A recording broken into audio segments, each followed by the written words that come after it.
Merhaba hocam. Merhabalar. Sizle en son okuldayken bir çekim yapmıştık oradaki ofisinizde. Bugün evinizde bizi ağırladınız. Tekrardan çok teşekkür ederim. Ben teşekkür ederim. İyi ki geldiniz. Sağ olun. Hocam bugün sizle ilginç bir konuyu konuşacağız. Bir yandan bir Urartu var işin içinde, bir yandan Tophane Lüleciliği dediğimiz Osmanlı dönemiyle ilişkili bir konu üzerinde. Sizin de bu konu hakkında birkaç makaleniz var. Bunun üzerine sizle konuşmaya geldik. Bu konuyu nasıl çalışmaya başladınız onu sorayım. Aslında genelde arkeologlar kendi dönemiyle ilgilenir. Tabii ki etnografik çalışmalar vesaire yapılır. Ve uzak bölgeler aslında Urartu coğrafyasıyla İstanbul'u baz aldığımızda birbirinden uzak bölgeler. Nasıl başladınız? Nasıl bu fikir oluştu? Tabii ki ilk çalışmalar kazılar sırasında Urartu çanak çömleklerini incelerken, çalışırken oldu. Özellikle de kırmızı parlak astarlı seramikler biliyorsun ki Urartu'nun bir sembolü niteliğindedir. Bunları çalışırken tabii ki işin derinliklerine giriyorsunuz. Rengin özellikleri, nasıl o rengi aldığıyla ilişkili kafanızda sorular oluşuyor ve bunlarla ilgili araştırmalar o dönemlerden başladı. Öncelikle tabii ki bir arkeolojik noktadan başladık işe. Çıkış noktamız Urartu seramiği, kırmızı parlak Urartu seramiği oldu. Onu laboratuvarda çeşitli koşullarda incelediğimizde farklı özellikleri olduğunu gördük. Bir kez genel olarak Urartu kırmızı parlak seramiğinin hep perdahlı olduğu veya açkılı olduğu, üzerindeki parlak görüntüsünü hep bir agat taşı veya kemik veya başka sert bir cisimle yapılarak parlaklık elde edildiği düşünülüyordu. Ama bazı seramiklerin üzerinde hiç bir perdah taşı izi veya öyle şeyler gördük ki astarın doğrudan eriyerek seramiğin yüzeyini kapladığını ve camsılaştığını ve parladığını fark ettik. Bu aslında önemli bir çıkış noktası Urartu seramiği açısından. Çünkü geleneksel inanışı biraz önce söyledim. Hep perdahla yapılan bir parlaklık elde etmek. Kırmızı rengi tabii ki astar toprağının içindeki demir oksit nedeniyle almaktaydı. Pişirme de belirleyicidir. Pişirme de çok belirleyici. Oksijenli bir ortamda pişiyor olması gerekmekte. Dolayısıyla da bol hava alarak pişiyor ve içindeki demir oksit de kırmızı renge dönüşüyor. Peki hazır aklıma gelmişken aşağı yukarı kaç derecelerde pişmesi gerekiyor o rengi alabilmesi için? Bu da tamamen yine astar toprağının özelliğiyle ilişkili bir şey. Çok yüksek derecelere çıkmıyor. Bu yaklaşık işte belki en yüksek derecesi 800'ler, 820'ler, 850'ler. Ama daha fazla yükseğe çıkmıyor. Çünkü daha fazla yükseğe çıktığında deneysel arkeolojik de çalışmalar yapmıştık. Daha fazla yüksek derecelere çıktığında kırmızı renk birdenbire kahverengiye, farklı renklere dönüşüyor ve matlaşıyor, donuklaşıyor. Yani o güzel parlak özelliğini, ipeksi özelliğini kaybediyor. Dolayısıyla bunların pişme derecelerinin çok da 800'leri geçmediğini düşünüyoruz. Buradan başladı ilk çalışma Urartu seramiğinden. Daha sonra bunu çalıştıkça acaba niye böyle, nasıl oldu, astar toprağı nereden geldi diye düşünürken birden karşımıza Tophane lüleleri çıktı. Tophane lülelerini de detaylı araştıran aslında çok fazla yayın olmamakla beraber bir Hüseyin Kocabaş ve daha sonrasında da Erdinç Bak'la Tophane lülelerini etraflıca çalışmışlar ve Erdinç Bak'la kitabında bu lülelerin nasıl yapıldığına ilişkin ayrıntılar veriyor ve bu ayrıntılara baktığımızda aslında ana madde olan astar toprağının Van bölgesinden geldiğini fark ettik.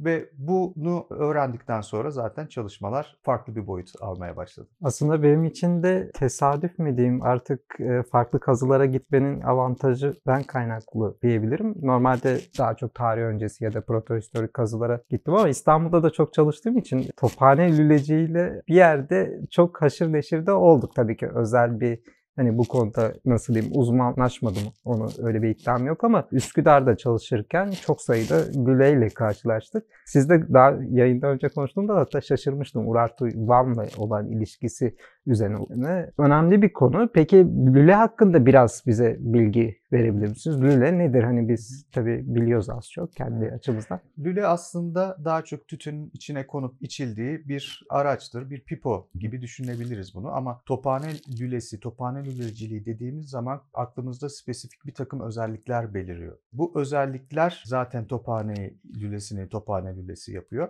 Tophane lülesi özelinde baktığımız zaman 18. yüzyıl, 19. yüzyılda belki en güzel örneklerini gördüğümüz pipolar aslında bunlar. lüleler diyeyim. Bunların özellikleri şu: bir kez birçoğu kendine has özelliği olan kırmızı renkte. Aynı zamanda parlak özellikte, ama sigara yaygınlaştıktan sonra lülecilik yavaş yavaş ortadan kalkıyor. Çünkü artık tercih edilmez oluyor. Ama bu dışındaki o güzel kırmızı ve parlak rengi bu defa lüleciler normal kapkacaklarda uygulamaya başlıyorlar. Böylelikle artık bu tophane lüleciliği dediğimiz şey tophane işi şeklinde isimlendirilmeye başlanıyor ve bunların içine tabaklar, sütlükler, hokkalar, fincanlar, çaydanlıklar üretilmeye başlıyor ve yine dışı aynı lülelerde olduğu gibi kırmızı, çok güzel, parlak, ipeksi görünüme sahip işler olarak karşımıza çıkıyor.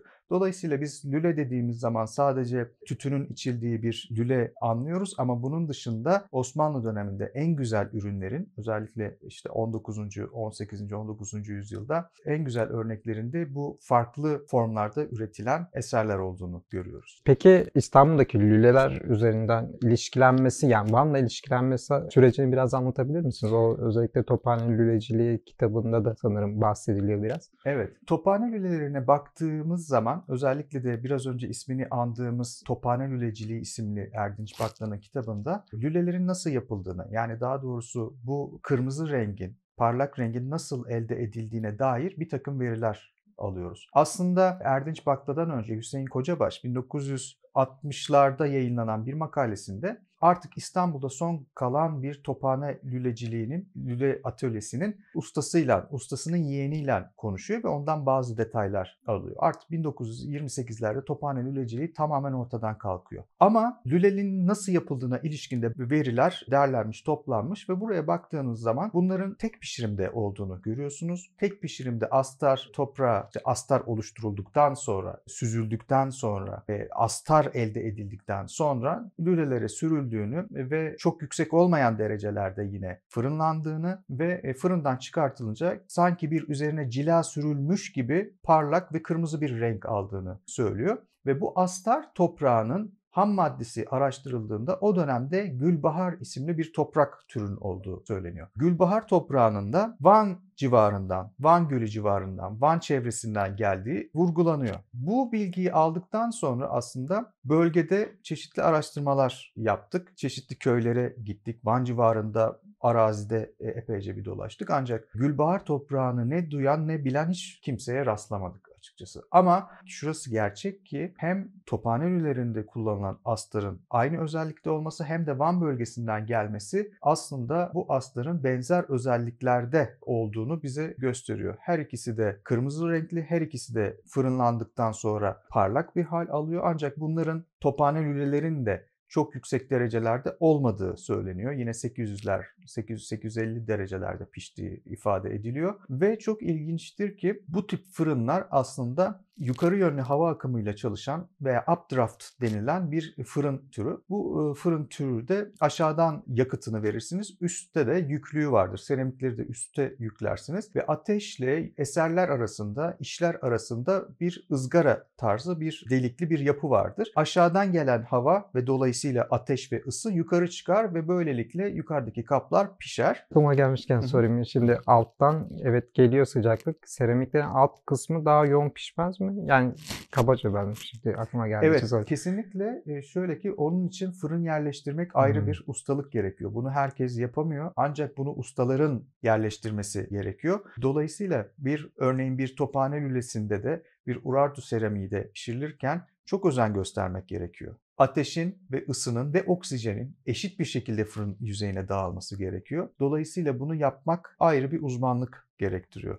Ama zaten bunlar günlük üretim kapları olmadığı için, sadece az miktarda, sınırlı sayıda üretildiği için uzun zaman çalışılıyor. Peki şimdi lülelerden bahsettiğimizde Osmanlı'nın tarihsel kayıtlarında o zaman Van'la İstanbul arasındaki ilişki hakkında çok bilgi herhalde yok. Evet, burada aslında bir boşluk var. O bilgi Urartu'dan aktarılmış olması mümkün değil. Çünkü arada 2600-2700 senelik bir boşluktan söz ediyoruz. Ancak bir şekilde Van'daki bu toprağın, bu özellikteki toprağın İstanbul'a kadar ulaşmasını sağlayacak bir aracının olması beklenir. Bu bilmiyorum, açıklaması kolay bir durum değil. Ancak bölgede biliyorsunuz Bitlis bölgesi de Van çevresinde bir yer. Bitlis'te Kavakbaşı ve Günkırı köyünde kadın çömlekçiler kendi dağlardan veya göle yakın yerlerden buldukları toprakla astar yapıyorlar ve kaplarını bu astarla astarlıyorlar. Aviskok ismi veriliyor. Çok ilginçtir ki astarın kaplara sürüldüğünde fırınlandıktan sonra kırmızı renk aldığı ve yarı parlak bir hale geldiğini görüyoruz. Dolayısıyla aracı bir takım etnografik veriler elimizde mevcut diyebiliriz. Ama bunu tabii ki kesin olarak bu şekilde olmuştur demek pek olası şu andaki verilerle gözükmüyor. Ama zaten düşününce Neolitik dönemde bile obsidyenin mesela çok uzak bölgelere bir şekilde aktarıldığını biliyoruz. Osmanlı döneminde gayet o dönemin ulaşım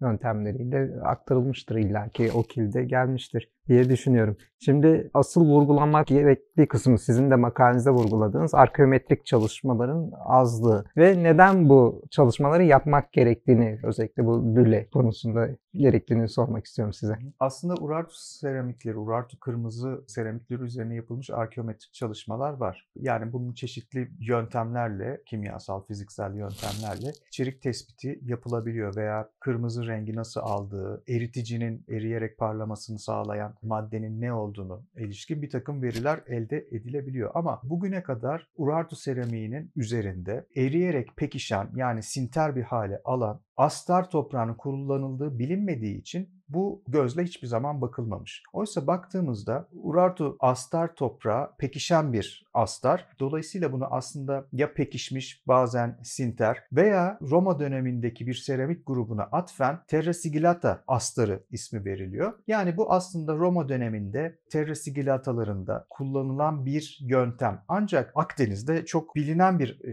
sinter astar, pekişmiş astar. Ama Urartu döneminde bu şekilde kullanıldı. Urartu döneminde de var olduğuna ilişkin hiçbir kanıt yoktu. Ne zaman ki laboratuvar gözlemleri yapıldı, bu sinter astar veya terra sigillata astarı diyeyim, ona benzer bir astar türünün olduğu anlaşıldı. Bu arkeometrik analizler sonrasında aslına bakarsanız halen çok net bir şekilde o astarı eriten, düşük sıcaklıklarda eriten maddenin ne olduğuna ilişkin şüpheler mevcut. Yani normalinde sinter astarlar 1000 derecelerde, 1200 derecelerde erir. Ancak bakıyoruz ki Urartu seramiklerinin pişirilme ısısı, yani kırmızı seramiklerin pişirme ısısı 800'ler. Dolayısıyla 800 derecelerde veya daha alt derecelerde pişerek eriyen bir çözücünün, bir eriticinin içinde olması bekleniyor. Dolayısıyla bu çok daha ileri bir teknolojinin göstergesi bize. Belki de daha sonradan katılan bir madde değil de o bölgenin toprağına ilişkin has, o bölgenin toprağına özgü bir içerik sayesinde, kompozisyon sayesinde bu astar elde edilmiş olabilir ki zaten bize tophane lülelerinin neden özellikle Van'dan getirildiğini de bu açıklıyor. Yani neden Anadolu'nun başka bir yerinden, neden İstanbul'dan, neden Kütahya'dan, neden Eskişehir'den değil de özellikle Van bölgesinin bu toprağa getiriliyor. Aslında deneysel bir takım çalışmalarda yaptık. Van toprağıyla, biraz önce ismini andığımız Aviskok toprağıyla gölden elde edilen sodanın belli oranlarda karıştırılmasıyla bir astar hazırladık. Bu deneyleri arkeoseramik deneyleri ismi veriyoruz. Ve bu astarı parçalar üzerinde denedik ve başarılı sonuç aldık. Yaklaşık 820 derecelerde, 800 derecelerde pişirildi bu deneme plakaları veya deneme çanakları. Aviskok toprağı ve Van Gölü'nden alınan soda, tuz, bir defikülan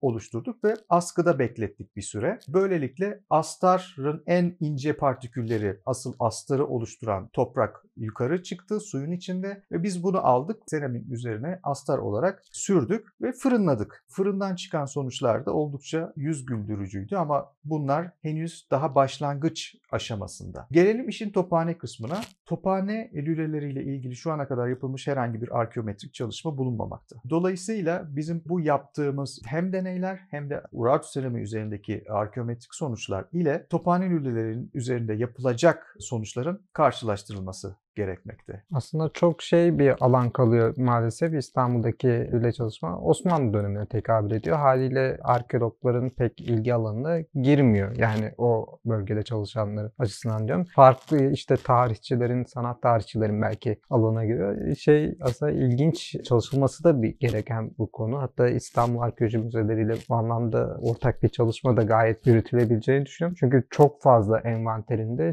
lüle olduğunu biliyorum. En azından kendi kendim birebir birçok lüleyi kazıda bulup hani müzeye teslim ettiğinden dolayı da biliyorum. Umarım bu tarz çalışmalar yapılır ve bilim dünyasına da kazandırılır diyeyim. Şeyi sormak istiyorum aslında. Lülelerin Anadolu'da, daha doğrusu Osmanlı coğrafyasında kullanım alanları nerelerde var? Yani ben şeyi biliyorum az çok, Siirt'te de biraz çıkmıştı ama İstanbul'daki yoğunluk gibi hiçbir yerde görmedim açıkçası. Aslında lülecilik daha çok eskilere kadar var. Özellikle yani Tophane Lülesi ismiyle anılan lülelerin bu Çanakkale ve Kütahya seramiklerinin yerel pazardan kalkması, az kullanılmasıyla beraber yine Anadolu kökenli olarak bir tophane lüleciliği ortaya çıkmış. Ancak lüle dediğimiz zaman Anadolu'nun her yerinde lüle var. Hatta kimi zaman kırmızı renge sahip lülelerin tophane lülesiyle olarak anıldığı yine Anadolu'da farklı yerlerde bulundu. Ancak bunların orijinal olarak tophanede üretilmemesi nedeniyle ve üzerlerinde mühür olmaması nedeniyle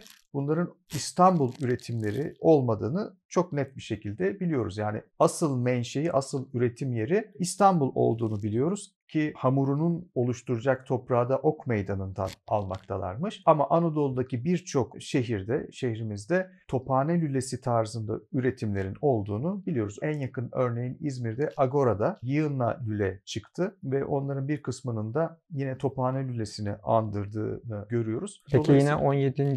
Hemen 19. yüzyıl araları. Tabii hemen hemen aynı tarihe tekabül ediyor. Dolayısıyla Anadolu'nun birçok yerinde lülecilik var. Özellikle de Bitlis ve Van yöresinden söz ettik. Aslında 1950'lerde veya daha öncesinde Osmanlı döneminde Bitlis ve Van yöresinin el işlerinde son derecede gelişmiş, iyi olduğunu biliyoruz. Ve Bitlis biliyorsunuz ki tütün yetiştiriciliği açısından da son zamanlara kadar önde gelen bir ilimizdi. Nitekim Bitlis Kalesi'nde çok sayıda lüle ele geçirildi. Bunların için farklı renklerde, kırmızı da var, siyah var, beyaz var. Ve bu lülelerin, Bitlis Kalesi'nde ele geçen lülelerin bir kısmının da üzerinde bu biraz önce Kavakbaşı'nda yine Bitlis'in köyleri olan Kavakbaşı ve Günkırı'ndaki Aviskok toprağıyla yapıldığını ve bunların da belli bir vergi karşılığında alınıp satıldığı konusunda da verilerimiz var. Dolayısıyla lülecilik aslında Anadolu'nun her yerinde olmakla beraber tophane özelinde baktığımızda bu konuda derinlemesine herhangi bir çalışmanın olmadığını fark ediyoruz. Yani arkeometrik açıdan yerel üretimler midir, astar toprakları tek midir yoksa farklı coğrafyalardan mı gelmiştir, hepsi Van bölgesinden mi gelmiştir yoksa İzmir civarından elde edilen topraklardan da yapılmış olabilir mi gibi sorular şu anda tam olarak cevaplanamıyor. En azından şöyle diyelim, sosyal bağlamda bir takım cevaplar verilse bile arkeometrik çalışmalar yeterli olmadığı için o açıdan desteklenemiyor. Son olarak sana bir soru daha sormak istiyorum. Şimdi bizim bulduğumuz lülelerde evet kırmızı tonlara bahsettiğiniz gruplar da vardı. Bazıları deve tüyü ya da daha beyaza yakın hatırladığım kadarıyla lüleler de çıkıyor.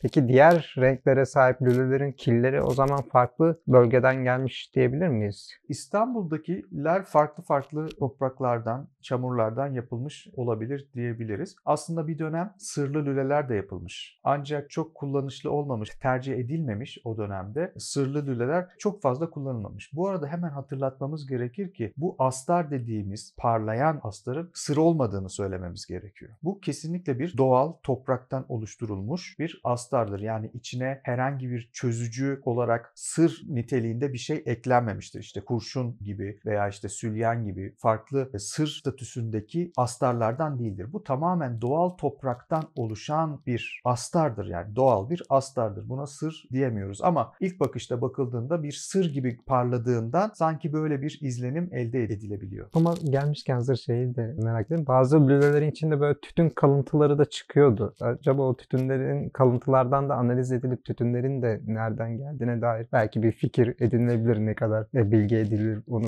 bilemiyorum ama. Bence çok iyi fikir. Kesinlikle yapılması gerekir. Aynen. Çok teşekkür ederim hocam. Benim sorularım bu kadardı. Sizin eklemek istediğiniz başka konular var mı? Şunu söylemek istiyorum. Bu zamana kadar hep terra sigillata olarak bilinen aslında pekişmiş astar olan bu tarz astarın ilk defa Urartu'da yapıldığını bu vesileyle söyleyebiliriz. Bunu ifade etmek istiyorum. Ve bu astarın oluşması aslında belki de çok uzun zaman gerektiriyor. Deneme yanılmayla bu elde ediliyor ve bu Urartulu seramikçiler ve hatta bazen kimyacıların da bu işin içine girdiğini, başka bir sır gibi bu reçeteyi sakladıklarını önerebiliriz ve bu kırmızı renkli seramiğin sadece krali atölyelerde özel bir saklanan reçeteyle bu işi çok iyi bilen ustalar tarafından büyük bir emek ve zaman vererek yapılan bir keşif olduğunu ve diğer Terra Sigillata astarlarından farklı olduğunu ifade etmemiz gerekir. Son olarak ben de şey diyebilirim. Maalesef Türkiye'de, ya daha doğrusu bu topraklarda zanaatkarlığı çok korunmuyor. Çok kuşaktan kuşağa aktarılamıyor ya da belki çabuk kayboluyor. Siz en son lüle ustasıyla görüşme 1920'lerde anca olabiliyor. Keşke, belki modern yaşamın gerekleri bunu gerektiriyor ama en azından daha çok belgelenebilseydi. Ama arkeoloji bunu belki bir şekilde çözecek. Arkeoloji bilimi birçok şeyi, geçmişe dair bilgilerimizi arttırıyor ve benim İstanbul'da kazılardan elde ettiğimiz deneyimin mesela Osmanlı arkeolojisi diye bir zaten son dönemde alan oluşmaya var. Bunun artarak devam etmesi, arkeologların da, ki sizin de aslında yaptığınız çalışma bir nevi bu, birçok şeyi aydınlatmada